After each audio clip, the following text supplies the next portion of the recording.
Paper 52. Planetary Mortal Epochs. From the inception of life on an evolutionary planet to the time of its final flowering in the era of light and life, there appear upon the stage of world action at least 7 epochs of human life. These successive ages are determined by the planetary missions of the divine suns, and on an average inhabited world, these epochs appear in the following order. 1. Pre-planetary Prince Man. 2. Post-planetary Prince Man. 3. Post-Adamic Man. 4. Post-magisterial Sun Man. 5. Post-bestowal Sun Man. 6. Post-teacher Sun Man. 7. The era of light and life. The worlds of space, as soon as they are physically suitable for life, are placed on the registry of the life carriers, and in due time these suns are dispatched to such planets for the purpose of initiating life. The entire period from life initiation to the appearance of man is designated the pre-human era, and precedes the successive mortal epochs considered in this narrative. 1. Primitive Man. From the time of man's emergence from the animal level, when he can choose to worship the Creator, to the arrival of the planetary prince, mortal will creatures are called primitive men. There are 6 basic types or races of primitive men, and these early peoples successively appear in the order of the spectrum colors, beginning with the red. The length of time consumed in this early life evolution varies greatly on the different worlds, ranging from 150,000 years to over 1 million years of Urantia time. The evolutionary races of color, red, orange, yellow, green, blue, and indigo, begin to appear about the time that primitive man is developing a simple language and is beginning to exercise the creative imagination. By this time, man is well accustomed to standing erect. Primitive men are mighty hunters and fierce fighters. The law of this age is the physical survival of the fittest. The government of these times is wholly tribal. During the early racial struggles on many worlds, some of the evolutionary races are obliterated, as occurred on Urantia. Those who survive are usually subsequently blended with the later imported violet race, the Adamic peoples. In the light of subsequent civilization, this era of primitive man is a long, dark, and bloody chapter. The ethics of the jungle and the morals of the primeval forests are not in keeping with the standards of later dispensations of revealed religion and higher spiritual development. On normal and non-experimental worlds, this epoch is very different from the prolonged and extraordinarily brutal struggles which characterized this age on Urantia. When you have emerged from your first world experience, you will begin to see why this long and painful struggle on the evolutionary worlds occurs, and as you go forward in the paradise path, you will increasingly understand the wisdom of these apparently strange doings. But notwithstanding all the vicissitudes of the early ages of human emergence, the performances of primitive man represent a splendid, even a heroic chapter in the annals of an evolutionary world of time and space. Early evolutionary man is not a colorful creature. In general, these primitive mortals are cave dwellers or cliff residents. They also build crude huts in the large trees. Before they acquire a high order of intelligence, the planets are sometimes overrun with the larger types of animals. But early in this era, mortals learn to kindle and maintain fire, and with the increase of inventive imagination and the improvement in tools, evolving man soon vanquishes the larger and more unwieldy animals. The early races also make extensive use of the larger flying animals.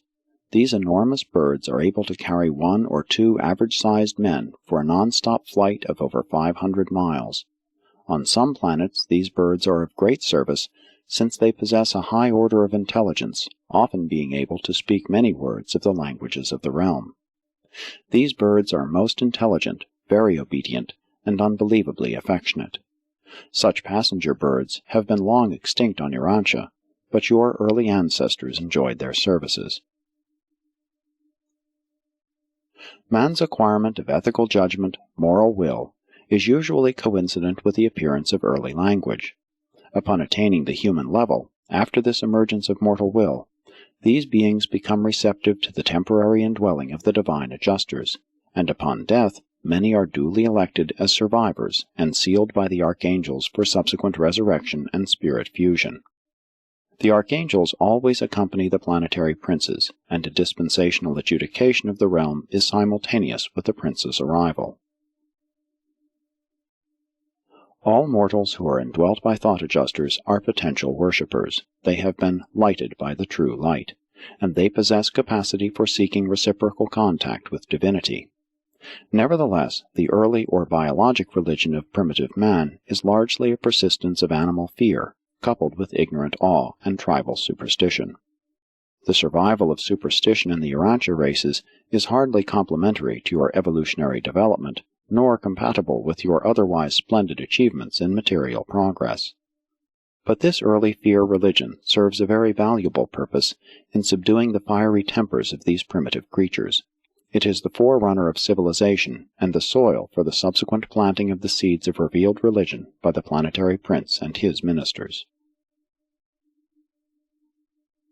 Within 100,000 years from the time man acquires erect posture, the planetary prince usually arrives, having been dispatched by the system sovereign upon the report of the light carriers that will is functioning, even though comparatively few individuals have thus developed. Primitive mortals usually welcome the planetary prince and his visible staff. In fact, they often look upon them with awe and reverence, almost with worshipfulness, if they are not restrained. 2. Post-planetary prince man. With the arrival of the planetary prince, a new dispensation begins. Government appears on Earth, and the advanced tribal epoch is attained. Great social strides are made during a few thousand years of this regime.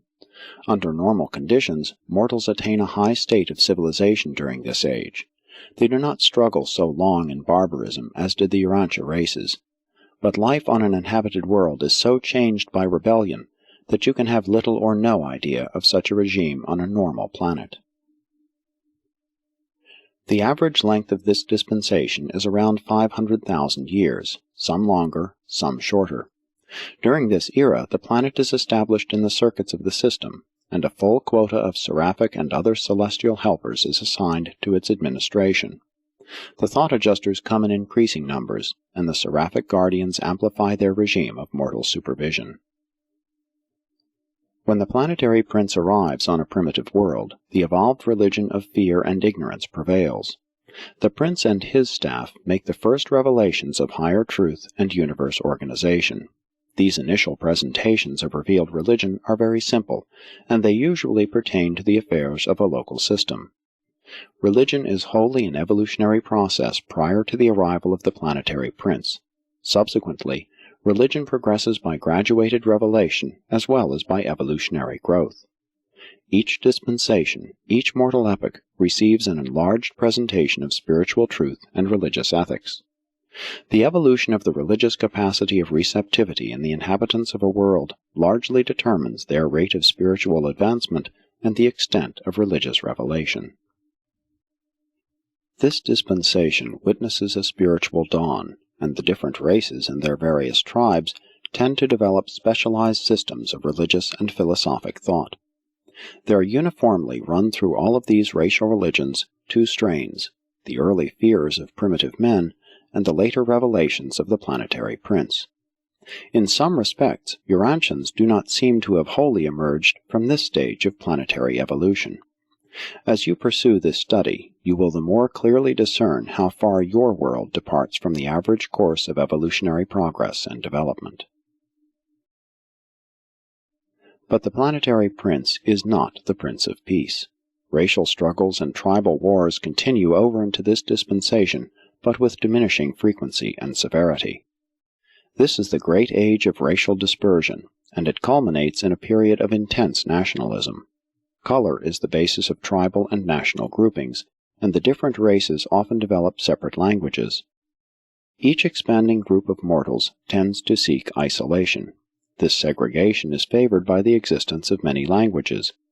Before the unification of the several races, their relentless warfare sometimes results in